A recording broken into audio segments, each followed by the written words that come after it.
Welcome everybody to the groundbreaking for the new Cambridge Library. Yay!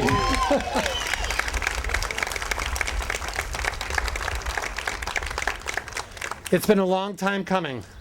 I don't know if it's 1 decade. No, it's 2 decades. It's been a long trek to make it here today. And just to the punchline, today we're at 1,800,065,000. So we have accomplished the task. Everybody here has accomplished the task. And there's so many of you and so many people in the Cambridge community and the greater Dane County community that have made this possible. This is incredibly a celebratorious time. And you know, it's not just our words today, but right here will be erected this new building, this 7,000 square foot building. It has gone fairly smooth, this campaign. We have had so much cooperation and so much contributions. It's been amazing. You know, when we first started this effort, I thought, you know, somebody's going to step up and write a check for 1.8 million. We'll be done with this in a week. Yeah, that didn't happen. We did it cookie by cookie. It brings tears to my eyes. How many people have worked? From Lynn Needham, who came up with that cookie by cookie, and to the press that helped us flourish this campaign, to WEDC, to the Friends, to the municipalities that surround us. Everybody stood up and contributed. And it wasn't without opposition, and it wasn't without naysaying, and it wasn't without, oh my gosh, what are we going to do if this part doesn't work out or that part doesn't work? But Gary chronicalized it, put videos together for us. There were excellent tapes, and we promulgated those through websites and Facebook and all the publicity we could garner. Thank you very much. And so I want to proceed with the official groundbreaking. And I would appreciate if the folks that were at the head of this campaign would step up. And I have representative from Vogel Brothers, Pete, and Mary Jermo, please. Steve, president of Cambridge. Dave Wilcox, president of the Cambridge Library Board. Val Shute, our architect. Chris Olson from General Engineering. Sharon Herb from the Friends of the Library. Joan Beam, our director. No, I'm fine. Clyde has it.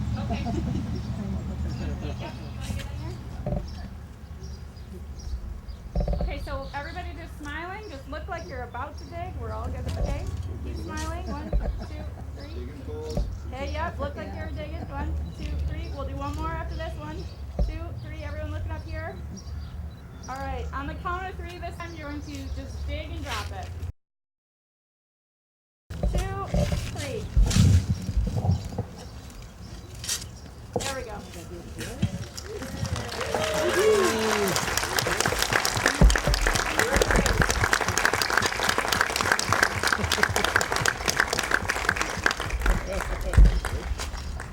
So we now have some other poses that we want to make sure we get. And we'll invite those folks up here for some poses. And we have some refreshments inside, some ice cream and cookies for your pleasure. Thanks very much, everybody, for coming.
well afoot on this campaign.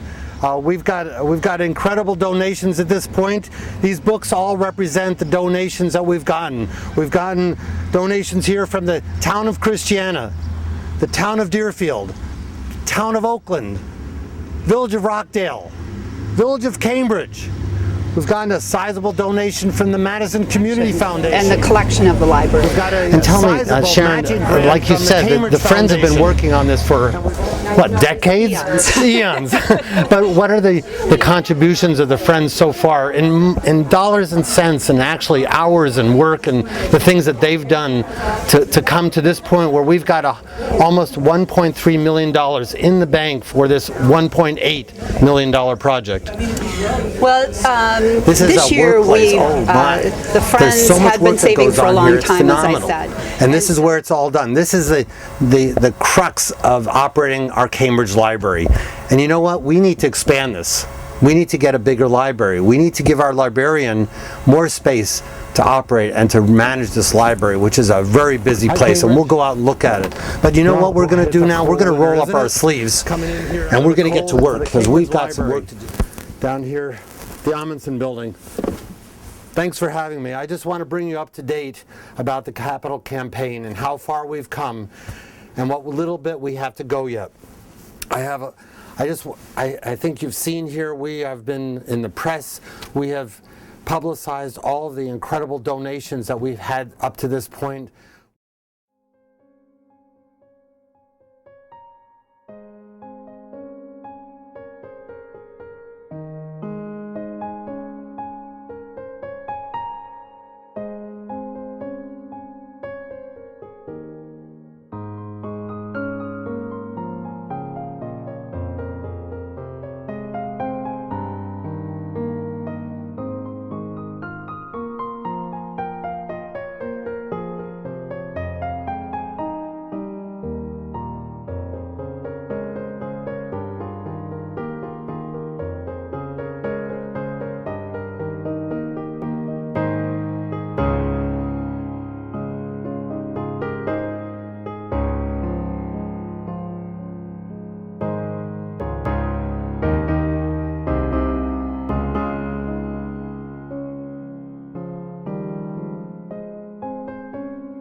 A distinct honor to welcome everybody to this momentous occasion of opening our new public library. And I've been asked to do a proclamation. I'm kind of excited because I've never done a proclamation before. I actually had to Google it, and look at what other people have said. And I copied that and added some of my own. So with that, I'll read it to you. So this is at the dedication of the new Cambridge Library. Whereas Cambridge established its first library building in August of 1978 in the building at 201 West Water Street, that little blue building right down there. And whereas a new expanded facility was built in 1990 in the Amundsen Community Center with funds generously provided by the Cambridge Foundation. And whereas, over the years, the library has offered expanded services to all ages, including outreach programs, literacy initiatives, job seeker and small business information resources, computer and information services, internet access, and other community support and enrichment. And whereas, through the efforts and perseverance of many dedicated community members, a library capital campaign was successfully undertaken, engaging and inspiring the community. And whereas the entire community pulled together, including the towns of Christiana, Deerfield, and Oakland, the villages of Rockdale and Cambridge, the Cambridge Foundation, the Madison Community Foundation, the Wisconsin Economic Development Corporation, Cambridge State Bank, many other generous businesses and foundations, and individuals, both young and old, to raise the needed funds.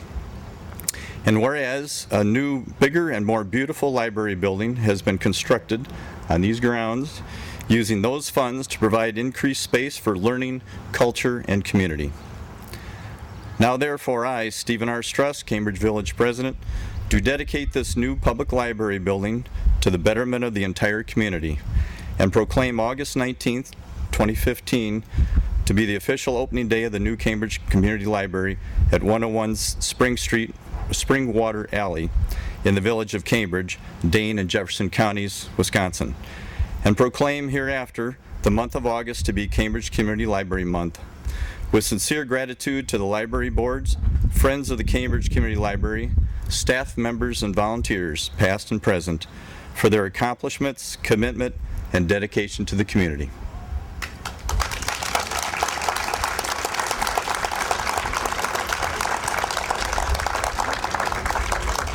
So, and then I will sign that, and then we have a whole page of witnesses, so anyone here that would like to serve as a witness, you're welcome to later come up, or I'll have it probably in the room back in the community room, and you can come up and sign it and be part of history.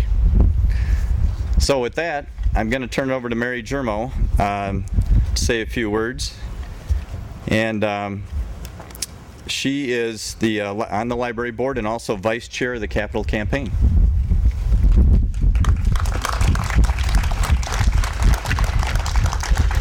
Thanks, Steve. My task is to give a brief history of the library project. It's difficult to do because this has been many, many years and many people involved.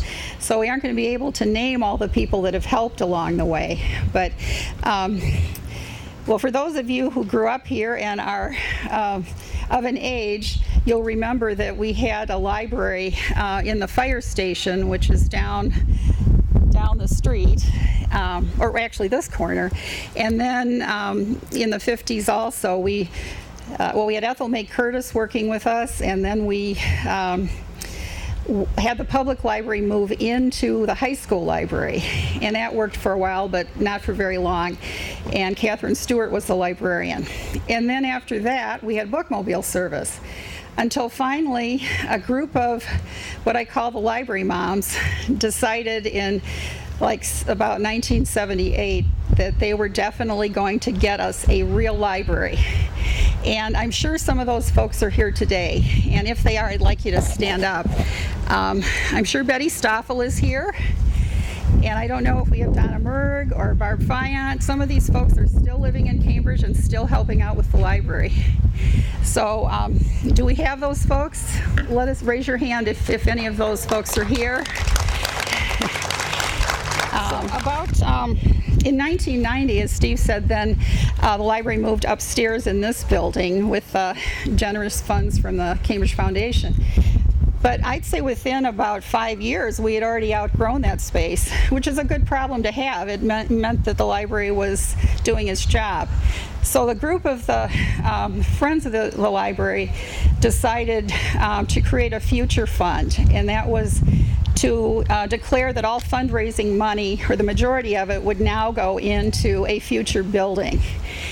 And Lynn Needham made that motion. She's since moved away. But the one phrase that we've used over and over during this campaign is that this library is getting built cookie by cookie, bake sale by bake sale, craft fair by craft fair. So we kept on going. We actually employed some consultants. Jeff Hazekamp from Angus Young in Janesville worked with us and helped us scout sites. And as many of you know, we've looked at every vacant building in town and had a lot of different contingency plans, but finally decided the best thing really was going to be to build a new single-story library. And then Boris Frank was involved for a while, and he had the concept of the Library of the Future, and we were going to be the prototype for that. But unfortunately, he wasn't able to help us raise the $1 million. But a good thing came out of that, because his architectural person was Val Shute, who has been with us the whole time, and we're lucky we got that connection early because of him. And then Larry Dittman from Church Street Associates helped train us in fundraising. So the Friends of the Library actually purchased the Fur Company site, and that was going to be the first site. But since then, we've been through a lot of back and forth with site issues. And the Friends of the Library in this community is probably one of the best in the state, and they are tireless, they don't ask for credit, and they've really done a lot to help us get this project going. So at this time, I'd like to introduce Sharon Erb, who's president of the Friends of the Library, and she'll say a few words. First of all, what I have to say is very short, but it comes from the bottom of my heart. The Friends have worked hard, and they've worked for a really, really long time. You people who are friends out there know how long you've been working, for almost 40 years, with this new library in sight. And we are so pleased with this new library, and we're so proud of it. Having said that, I also have to say that it was really the community. It was all kinds of organizations coming together. It was all kinds of people coming together. And that's what made this happen. So thank you to all of you, and thank you, Cambridge, and this community. With that, my notes flew away.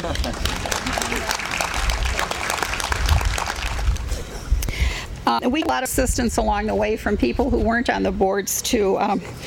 Richard Moen, Bob Saloff, Scott Waller was on the board, but those folks helped with making some recommendations about site, about issues with the creek, issues with the parkland, and they made contact with DNR and Dane County Parks. So there were a lot of people that have helped with this. We've had great support from our local banks. The Badger Bank has helped us a number of ways along the way, including considering sharing some space, and they set up our PayPal account and a number of things. The Cambridge State Bank has played a huge role in the early stages, especially. They actually let the Friends of the Library have a loan with very easy terms, and of course, a nonprofit group like that, that's an unsecured loan. We were good for it, and they worked with us. And then they also gave us $50,000 in the early stages of the fundraising, and they added another $1,000. And then we went back to them later, and we got another $50,000 from the State Bank and the John T. Vukurovich Foundation. So, and that total gave them the ability to have us dedicate a room, and they. So the local history and library and genealogy room is now basically named for the Cambridge State Bank. So at this time, I'd like to introduce Amy Simden, who's the operations manager at the State Bank, and have her come up, and then we'll get the employees from the bank after that too. We'll have you line up for the pictures.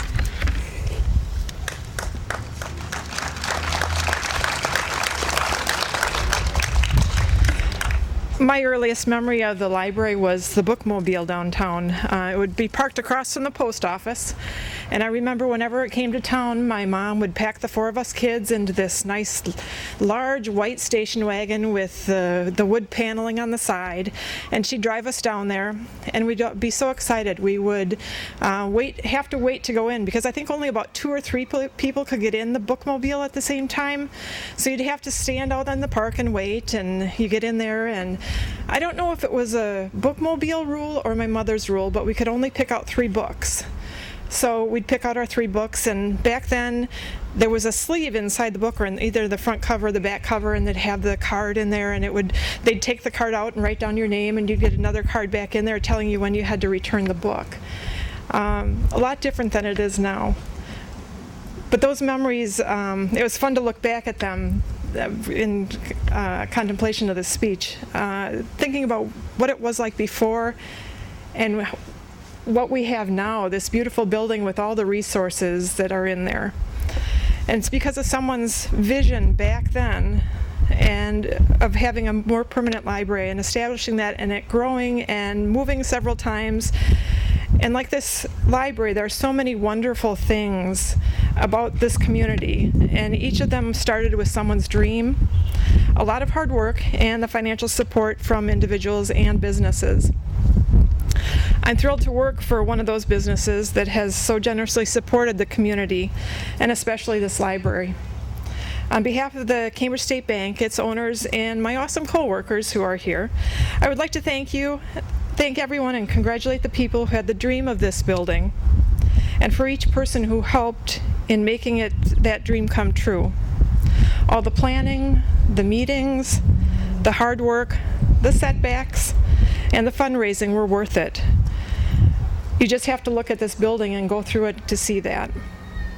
The Cambridge State Bank is proud to be a part of making this beautiful building a reality and creating a place where anyone can come in and learn or relax or work or just bump into an old friend they haven't seen for a while. It's one of the things that makes this community so special. Thank you for including us in the celebration today.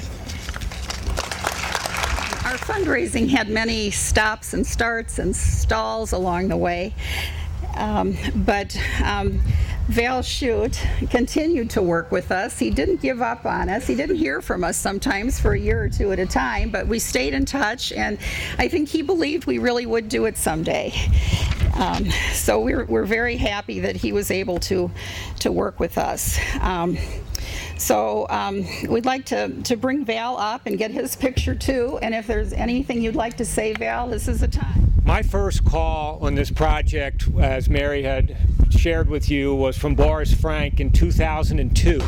And I can remember the call. It was one of those calls where a consultant said, boy, I have a great idea, and I think I have a community that we can make it happen in. Now, Boris, in my world, was a fundraising consultant, and they're full of great ideas. The real measure is being able to have that great idea, get it funded, and bring it to reality.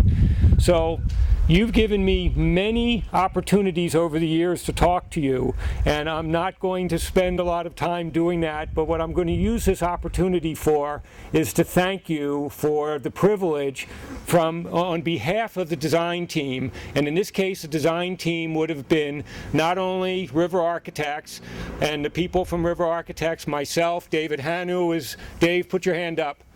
David's back there. Andy Hudzinski was part of the construction work, and then our consultants, and in particular one of them, Chris Olson, who was part of this. There was, as this is a collaborative project, on the design side, it was also a collaborative project, and it's what makes it so special. So again, from all of us on the design side, you're going to hear from the construction side from Peter in a moment, but thank you, thank you, thank you. And we'll be with you as you get used to it, and if there's some wrinkles that need to be ironed out, we'll be there to help you to do that. Thank you.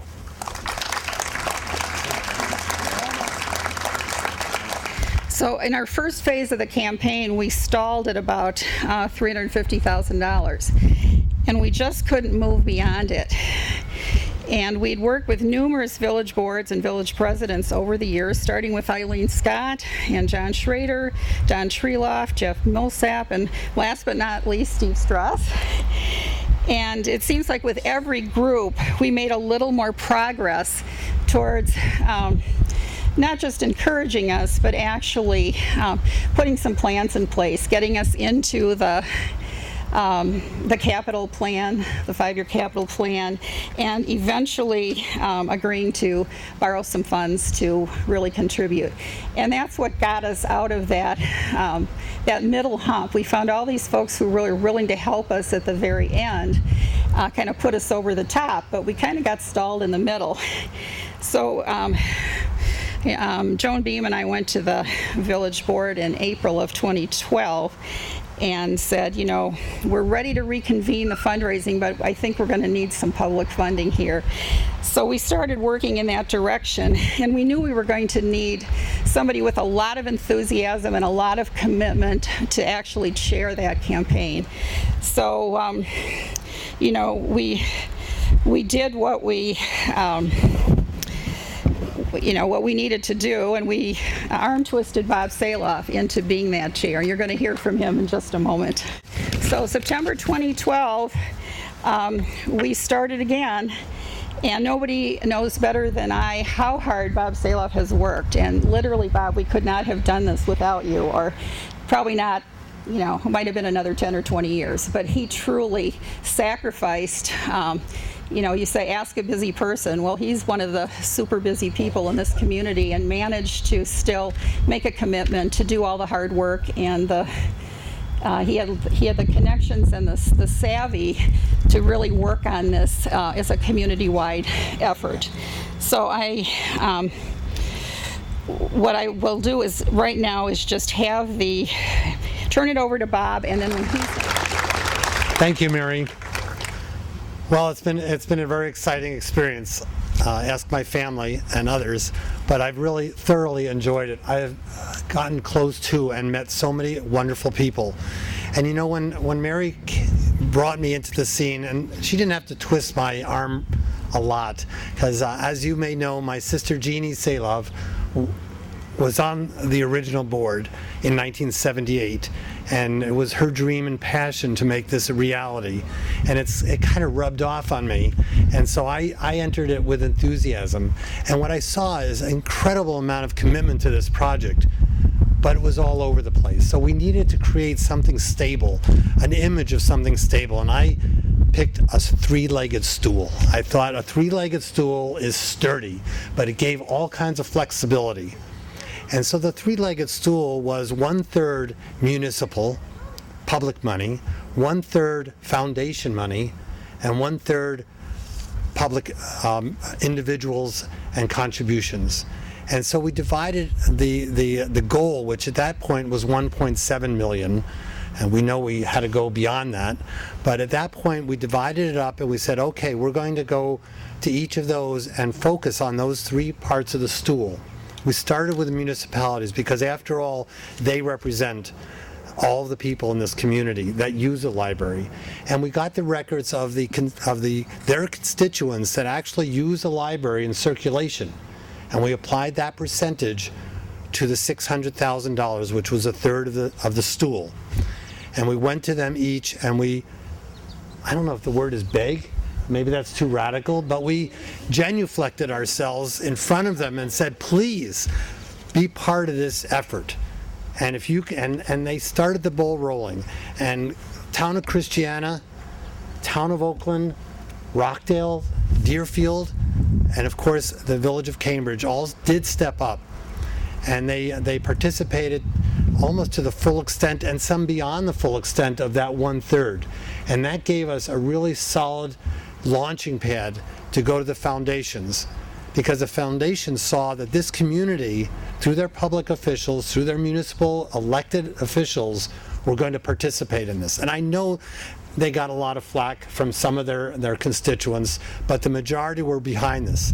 And the foundations came aboard, and as that process worked, the individuals started participating with small checks, with participation, you know, with the plant sale, with the book sale, with the arts and crafts sale. I mean, many people, a couple of those art and crafts, if you worked them, people would say, okay, I'll buy a raffle ticket and here's an extra $10 towards a new library.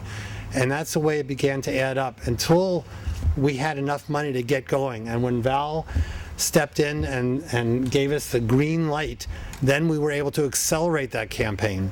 And you know, and I apologize to anybody I may have offended in this effort, but I was aggressive. You know that. I see one hand back there. And I know that I was very aggressive, but that's what it took. And you know, when somebody said, yeah, I might donate, I'd say, do you have your checkbook with you? That kind of aggression. And people said, you know, I do have it. Well, how about it? How much you going to give? Would you double it? And I know that I might have offended some people, but it kind of caught on, and the members of the campaign committee jumped in there, and that enthusiasm rubbed off, and they were doing the same thing. That's what it took. You know, we thought in the beginning, my gosh, somebody's going to walk in here and just write the check out for whatever. That didn't happen. It was nickels and dimes and quarters and $5 bills and cookie by cookie, we pulled this off. And it's just amazing. And it's just amazing that everybody held hands through this project. So I thank you, and I'm so humbled by the product of this. Thanks. And Mike Rumpf is the president. I knew him first as Lynn Rumpf's younger brother, but he grew up, and who knew he was going to be this guy who did all these good things for Cambridge? And he often doesn't want to speak, but I think he's willing to say a few words, and he dressed up, so I think it's his time to talk.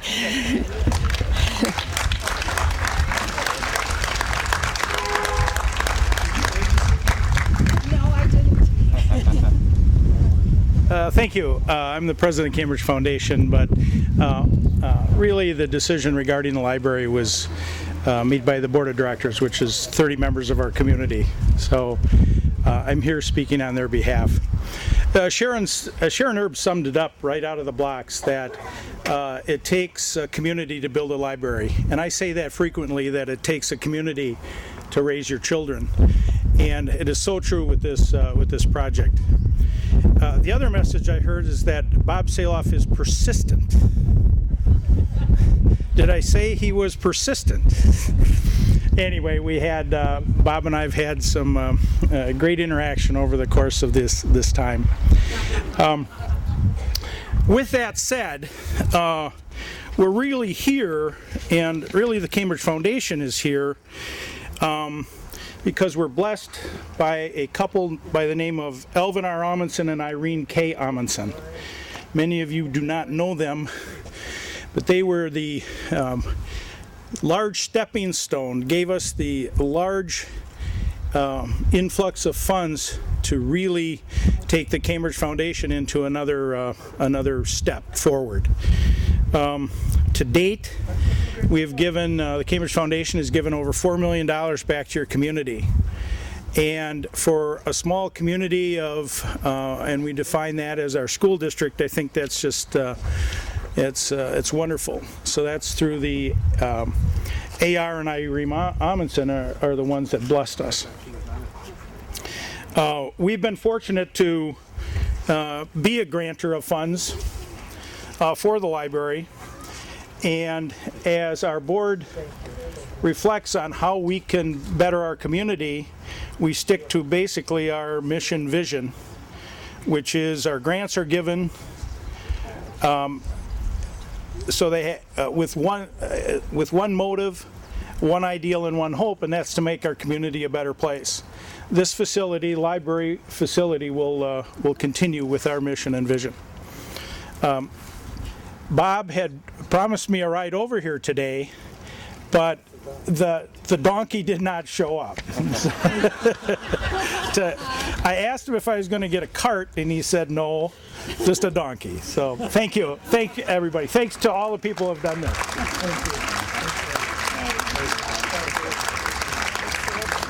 Okay. So the construction of this incredible building, as you know, we solicited bidders in the spring of 2014, and Vogel Brothers Builders Construction Company won the bid, not only as the low bidder, but also with their reputation in this community, because they did build other facilities very successfully, and so we had a very good rapport and relationship with them. And they did an excellent job of those projects and of course this project. As you can see, and as you tour the facility, you'll see what a fantastic job Vogel Brothers Construction did. So is Pete here, Pete Vogel? Yeah. Come on up, Pete. And so Pete, I have a rumor that there's something that you have for us. And maybe you have some words for us, or? I do. I'm usually never short for words, as most of my staff can attest to, but I will try and be brief. The first thing I want to do is say congratulations, and congratulations to the Cambridge community and the greater Cambridge community that'll benefit from all the generosity of those who have helped make this project possible. We have enjoyed a great relationship with this community. I'm a neighbor. I live just outside of Deerfield, have for the last 25 years. I'm still somewhat of an outsider, but I consider this part of my community, and really, really pleased to have been part of this project. So anyways, I wanted to make a few thank yous, and then I do have something for you, Bob. I want to thank River Architects for the great job they did in putting together the design and working as a partner with us during the construction. I want to thank my office staff and our project manager, Rich Stoffels. I want to thank Pete Sikowski, and I want to thank Heather, who helped put together both the groundbreaking and this event today. You guys did a great job. And then Dan Harang, Dan is here actually. He was the superintendent and he was the guy on the job day to day, and I want to thank you for all those efforts. And then most importantly, it's the craft workers whose efforts every day out here on the job site make it possible. Without their skills and commitment to their work, this wouldn't be possible. And then there's a long list of subcontractors. I won't mention them all, but some of the mechanical, electrical, plumbing subs. We had Hooper Corporation out here, Surefire, and then Ready Electric out of Fort Atkinson, and all those folks did a great job on the project. So, quick round of applause for all those that put their hard work into this. And then, as a show of our support, Vogel Brothers is going to provide a check to the Cambridge Community Library Building Fund for $2,500. And wait a minute, Pete. Wait, hold on now. You know, I have participated in this program a lot, but I will not touch the money. So I have to ask Patty, who is the village board, library board treasurer, and Patty has done innumerable hours in managing the bucks and making sure that they were stretched to get every darn piece of this done. Sorry. There you go, Patty. Thank you very much. Thank you. Thanks much, and congratulations again. So next on our agenda, we have the person that's got to keep the glue together and make sure that it operates. And that's our library director, Joan Beam. Joan.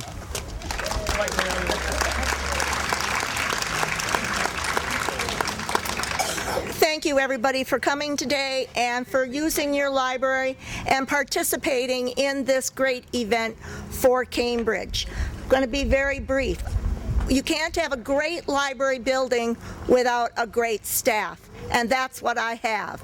And so they're all part-time workers, and they're very dedicated in what they do, as any of you who come here and use the library realize that.